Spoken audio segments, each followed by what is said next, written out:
Di tengah tantanganmu yang sepertinya nggak ada jalan, tidak tahukah engkau Tuhan sedang membuat sesuatu yang baru? Apa yang baru? Yang membuatmu surprise, yang membuatmu kaget, yang membuatmu bisa tertawa-tawa justru di tengah-tengah yang semua orang berpikir nggak ada jalan, Tuhan akan buka jalan buat hidupmu.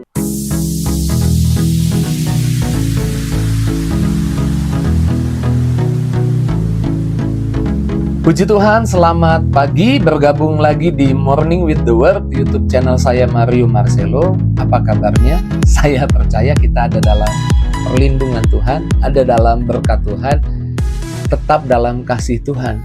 Tuhan pegang kendali kehidupan setiap kita.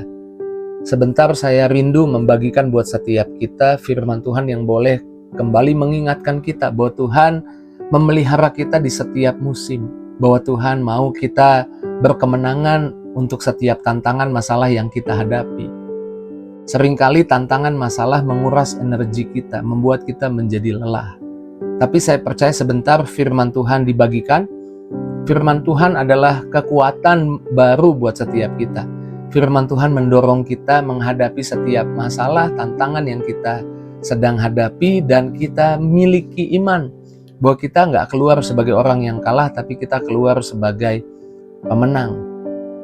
Seringkali kita berpikir kita harus kerja keras, kita harus keluarkan seluruh tenaga kita untuk menghadapi tantangan masalah yang ada di depan kita. Tapi saya mencatat hal yang berbeda di catatan saya. Restorasi atau pemulihan justru dimulai ketika kita berani beristirahat di dalam Tuhan. Mazmur 23 ayat 2 dikatakan seperti ini. Ia membaringkan aku di padang yang berumput hijau. Ia membimbing aku ke air yang tenang.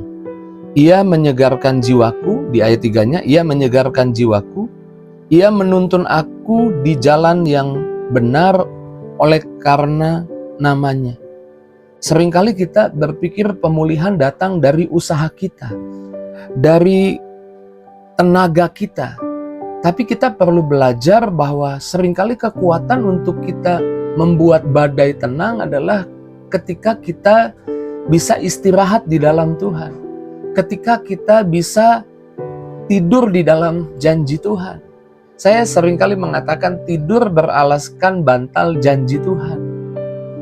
Itu yang buat kita akhirnya memiliki kekuatan untuk menghadapi masalah tantangan. Dan seringkali restorasi dimulai ketika kita bisa beristirahat. Ingat peristiwa ketika Yesus berkata kepada murid-muridnya, mari kita bertolak ke seberang. Ini janji Tuhan, kita akan bertolak ke seberang.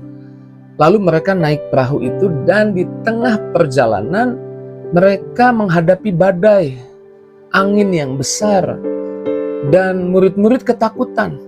Di dalam Markus 4 ayat 38 dikatakan pada waktu itu Yesus tidur di buritan di sebuah tilam. Yesus justru di tengah badai tidur.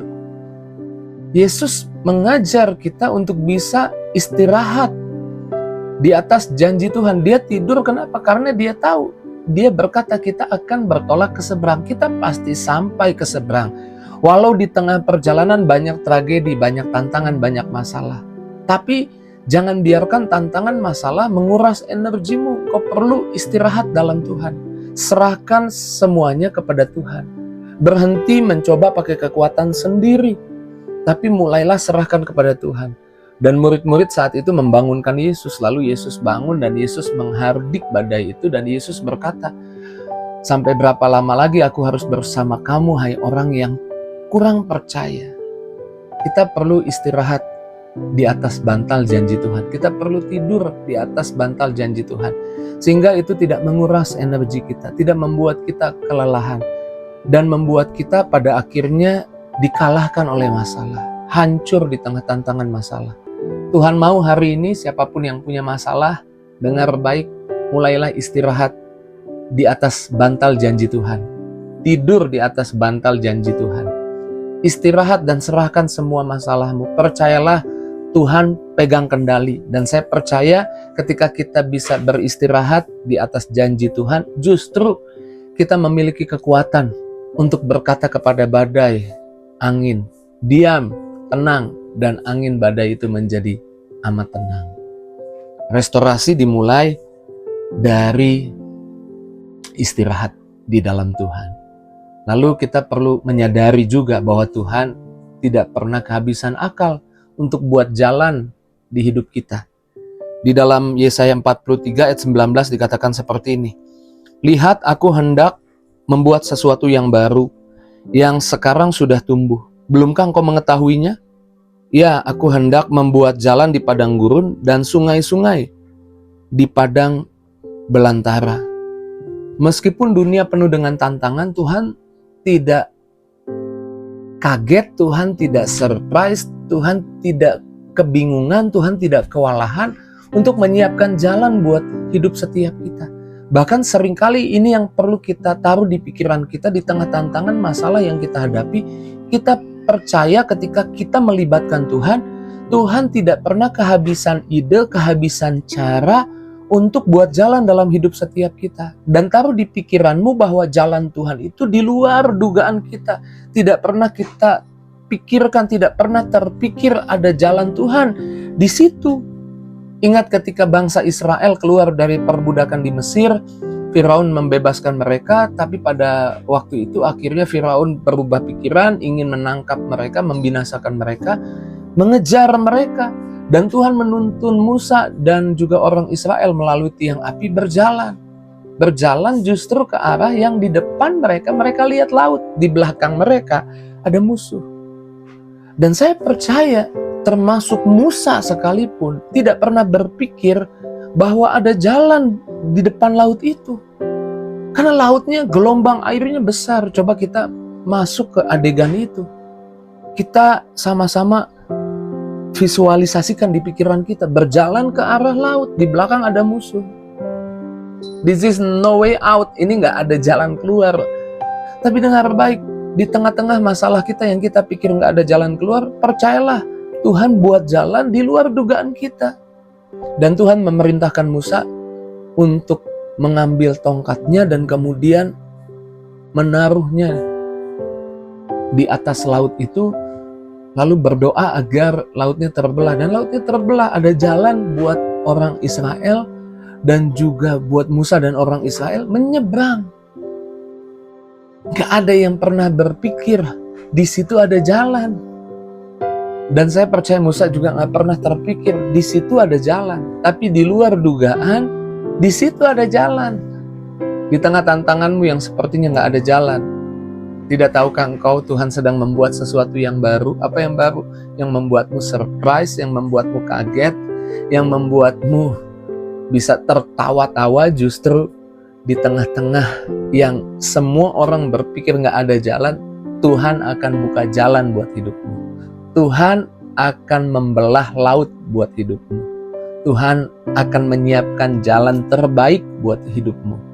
Karenanya jangan biarkan masalah tantangan mengintimidasi kita, sehingga kita bukannya menyerahkan masalah kita kepada Tuhan, kita marah kepada Tuhan. Berhenti marah kepada Tuhan.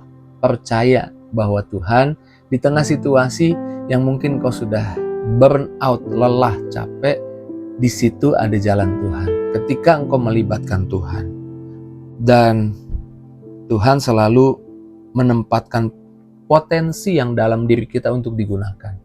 Tadi saya membahas Musa melalui tongkatnya, kemudian laut dibelah. Dan Tuhan itu di dalam Keluaran 4 ayat 2, ketika Musa disuruh oleh Tuhan membebaskan bangsa Israel, Musa merasa dia gak punya apa-apa, dia gak bisa apa-apa. Lalu Tuhan bilang, apa yang ada di tanganmu? Tongkat, serahkan itu.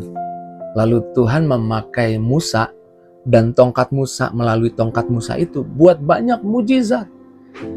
Saya percaya Tuhan pasti menaruh sesuatu di tanganmu. Nggak tahu itu apa ada di hidupmu, tapi apapun yang ada di hidupmu yang kau mungkin anggap apa sih artinya ini, nggak seberapa, serahkan ke dalam tangan Tuhan. Ketika tanpa Tuhan, apa yang ada di tangan kita bukan apa-apa, tapi ketika bersama Tuhan kita serahkan kepada Tuhan, itu menjadi apa-apa.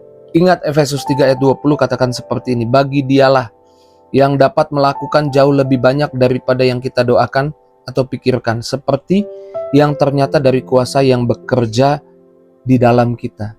Bagi Tuhan yang bisa melakukan jauh lebih banyak daripada yang kita pikirkan. Kita pikir sumber kita cuma sedikit, yang kita punya cuma sedikit. Tapi waktu kita serahkan dalam tangan Tuhan, Dia sanggup melakukan jauh lebih banyak dari yang kita doa ataupun pikirkan. Saya percaya seberat apapun masalahmu, Tuhan punya jalan keluar buat hidupmu. Sesulit apapun tantangan di hidupmu, percayalah Tuhan pegang kendali atas hidupmu. Dan mulailah beristirahat di dalam Tuhan. Percayakan semua ke dalam tangan Tuhan. Dan berhenti pakai kekuatanmu, pakai tenagamu sendiri. Berhenti menguras tenagamu, menguras energimu untuk menghadapi masalah. Tapi serahkan masalah itu ke dalam tangan Tuhan. Dan biarlah melalui kekuatan yang berasal dari janji Tuhan, engkau menghadapi masalah di hidupmu. Saya percaya saya sedang berbicara di pagi hari ini dengan orang-orang yang akan Tuhan bawa melihat pengalaman rohani. Bersama Tuhan, engkau lebih daripada pemenang. Pagi ini renungkan firman Tuhan. Tuhan selalu kuatkan kita, Tuhan selalu teguhkan kita. Mari kita tutup renungan firman Tuhan di pagi ini dengan doa. Mari kita doa. Terima kasih Tuhan buat pagi ini, buat perkataan firman-Mu yang kembali menyegarkan, kembali menguatkan, kembali meneguhkan hati kami. Berkati setiap pribadi anak-anak-Mu Tuhan. Kau tahu ada di antara mereka yang hadapi masalah, tantangan. Biar kekuatan baru datang Tuhan. Biarlah urapan baru datang. Mampukan mereka menyerahkan masalah mereka ke dalam tangan Tuhan. Dan hamba berdoa siapapun yang sakit disembuhkan, yang lemah dikuatkan, yang susah dihibur, bahkan yang sedang beban berat beri kelegaan. Dan biarlah dalam hidup anak-anak-Mu, nama Tuhan terus ditinggikan, dimuliakan. Segala puji, hormat, syukur, kemuliaan hanya buat Yesus Tuhan. Kami bersyukur, kami doa, haleluya, amin. Di tengah-tengah saya sudah putus asa, saya percaya lagi hari ini bahwa di tengah rasanya nggak ada jalan, Tuhan bisa buka jalan. Jika itu responmu, tulis di kolom komentar. Dan jangan lupa bagikan link Morning with the Word di pagi hari ini kepada teman, sahabat, keluargamu. Terus maju dalam Tuhan. Tuhan berkati setiap kita. See you!